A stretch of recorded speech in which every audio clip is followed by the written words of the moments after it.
بسم اللہ الرحمن الرحیم۔ اللہم صلی علی محمد وعلی آل محمد کما صلیت علی ابراہیم وعلی آل ابراہیم انک حمید مجید۔ اللہم بارک علی محمد وعلی آل محمد کما بارکت علی ابراہیم وعلی آل ابراہیم انک حمید مجید۔ رب اشرح لی صدری ویسر لی امری واحلل عقدۃ من لسانی یفقہوا قولی۔ السلام علیکم دوستو، میں ہوں ایک عام سا مسلمان فقیر معصوم وارثی۔ دوستو، خدمت آج کل ہماری عادت میں سے نکل چکی ہے۔ والدین کی خدمت، بڑے بوڑھوں کی خدمت، مہمانوں کی خدمت، اڑوس پڑوس کی خدمت، بیماروں کی خدمت، استاد کی خدمت، بزرگوں کی خدمت، بیماروں کی خدمت، الغرض ہر طرح کی خدمت اور ہر ایک کی خدمت ہماری عادتوں میں سے نکلتی جا رہی ہے، اور تقریباً اب خدمت کہیں پائی نہیں جاتی۔ ہمارے مزاج خدمتوں سے عاری ہو گئے ہیں، خدمتوں سے خالی ہو گئے ہیں، ہم خدمتوں سے خالی ہو گئے ہیں۔ عبادتوں پہ زور ہر کوئی دیتا ہے، جسے دیکھو اس کی ساری کوشش اسی بات پہ ہوتی ہے کہ اللہ کی عبادت کریں، اللہ کی فرما برداری کریں۔ اللہ کی عبادت اور اللہ کی فرما برداری کا یہ سارا سبق اپنی جگہ پہ بالکل درست، لیکن ذرا سوچیں، کیا ہمارا کھانا پینا، کیا ہماری سوچیں اتنی پاکیزہ ہیں کہ عبادتیں ہماری قبول ہوتی ہوں؟ اور کیا عبادتوں کو عبادتوں والی ادا کے ساتھ ہم نے نبھایا ہے؟ وہ عبادتیں ہم نے کیا اسی طرح سے ہی ادا کی ہیں جیسے عبادت ادا کی جانی چاہیے، عبادت کی جانی چاہیے؟ اگر عبادت ہم اس ادا کی کر نہیں پا رہے، ہم نے اپنی خوراک اس لیول کی نہیں رکھی، اتنی پاکیزہ ہماری خوراک ہے نہیں، کیونکہ یہ جو ظاہری جسم ہے اس کو تو ظاہری خوراک کی ضرورت ہے، اور ظاہری خوراک بھی اتنی پاکیزہ ہونی چاہیے، کمائی کا ذریعہ اتنا پاکیزہ ہونا چاہیے، پھر جو خرید کے لایا گیا ہے اس کی پاکیزگی کا اہتمام ہو، پھر جب کھانا بنایا جانے لگے تو اس وقت کی پاکیزگی کا احترام ہو۔ مطلب لمحے لمحے رزق کی تیاری سے رزق کے کھانے تک، کیا ہم اس پاکیزگی کے انداز میں اور پاکیزگی کی ادا کے ساتھ کیا ہم نے رزق کو حاصل کیا، اور کیا رزق ہم نے کھایا؟ اگر نہیں تو عبادتیں ہماری کام نہیں آئیں گی، کیونکہ ظاہری جسم کی ساری طاقتیں ظاہری رزق سے وابستہ ہیں، اور ظاہری رزق ہمارا جب اپنے ادب اور آداب کے حوالے سے بالکل ہی کسی کام کا نہیں ہے، کسی طرح کا اس میں ادب نہیں رکھا گیا، کسی طرح کی اس میں پاکیزگی نہیں رکھی گئی، تو وہ ظاہری رزق اس ظاہری بدن کو وہ طاقت نہیں دے گا کہ جس طاقت سے یہ ظاہری عبادتیں بھی کر سکے۔ عبادتوں کے لیے ادب اور آداب کا معاملہ، پاکیزگی کا معاملہ انتہائی سنجیدہ ہے، اور ہم اس سنجیدگی تک پہنچ نہیں پاتے۔ تو پھر آخر کیا کیا جائے؟ طریقے دو ہیں، یا تو ذکر کے ذریعے اپنی ذات کو اتنا پاکیزہ بنا لو کہ ذکر کا نور آپ کی ذات کو پاکیزگی اور ادب اور آداب کی اس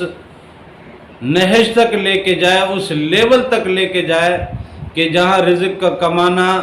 اور رزق کا بنانا اور رزق کا کھانا اور رزق کا استعمال کرنا مکمل ادب اور آداب کے ساتھ ہو اور مکمل پاکیزگی کے ساتھ ہو۔ ہماری ذات میں اتنا نور بھر جائے کہ ہمارا ہر عمل، ہماری سوچیں، ہمارا خیال، ہماری محنتیں مکمل پاکیزہ محنتیں ہوں، ہمارے خیالات پاکیزہ خیالات ہوں، ہمارے دلوں میں مکمل پاکیزگی ہو، طہارت ہو، صفائی ہو، سچائی ہو، محبت ہو،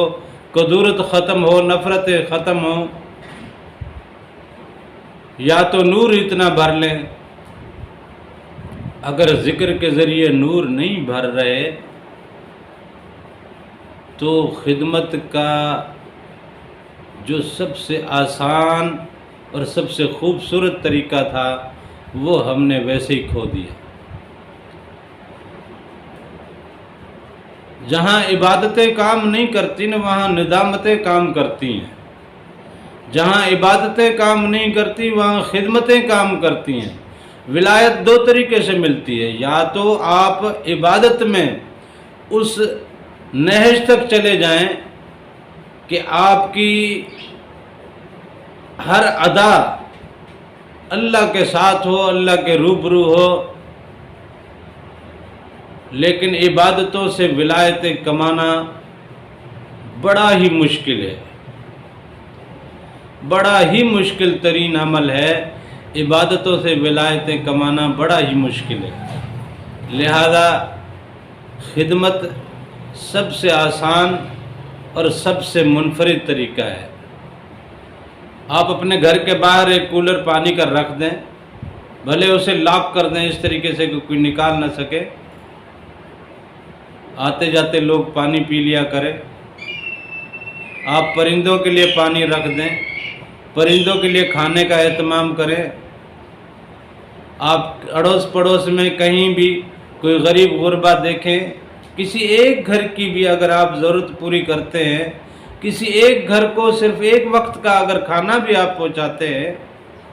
اپنے گھر میں کھانا بنایا، پہلے کسی غریب اور مفلس کے گھر پہنچایا، پھر خود بیٹھ کے کھایا، بڑا ہی آسان ہے، کوئی زیادہ مشکل نہیں ہے۔ جب آپ گھر میں کھانا بنانے لگتے ہیں 2 روٹیاں اضافی بنانے سے کوئی فرق نہیں پڑتا، وہ 2 روٹیاں جب آپ کسی کے در پہ دینے جاتے ہو،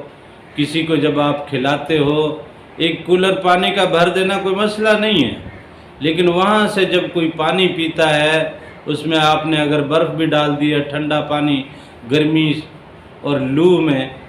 گزرتے ہوئے کسی مسافر نے، کسی بچے نے، کسی بیمار نے، کسی بوڑھے نے پی لیا، بڑی ہی عجیب بات ہے، بڑی ہی خوبصورت اور آسان بات ہے کہ آپ خدمتوں کا اصول اپنائیے، خدمتوں کا جذبہ اپنائیے۔ خدمت سے ولایت بڑا جلدی ملتی ہے۔ عبادتیں کرتے رہو، خدمتیں نہیں کی،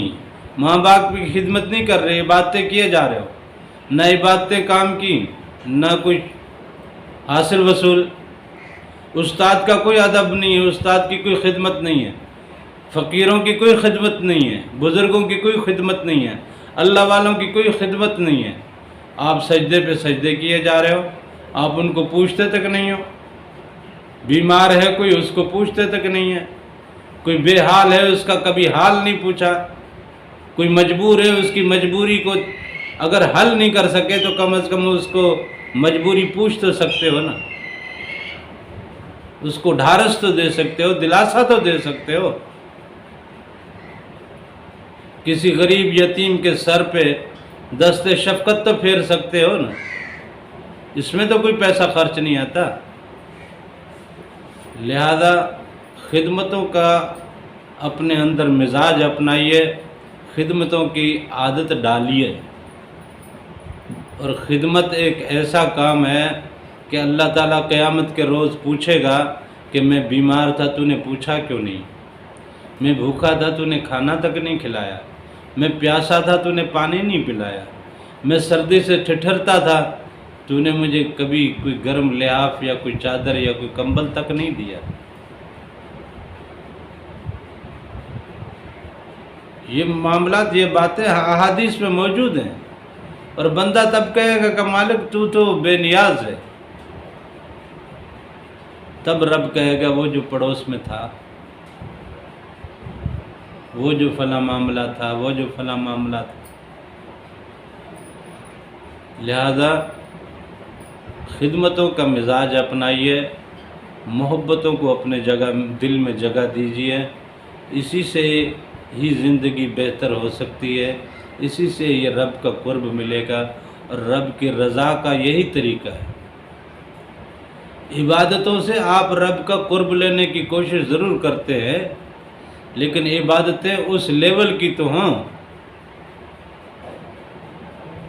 جس رب کے حضور سجدہ کرنے جا رہے ہو، وہ سجدہ بھی کیا سجدہ ہے کہ تیرا تو ہر بال کہیں اور مصروف ہے، اور سجدہ کسی اور کو کر رہا ہے، تو یہ کوئی سجدہ نہیں ہے۔ بات تو یہ ہے کہ رواں تیرا سجدے میں ہو،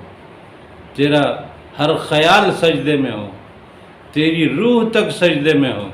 تیرا نفس بھی سجدے میں ہو، تب تو سجدہ ہوتا ہے۔ لہذا عبادتیں اپنی جگہ معتبر ہیں، لیکن خدمتیں بڑی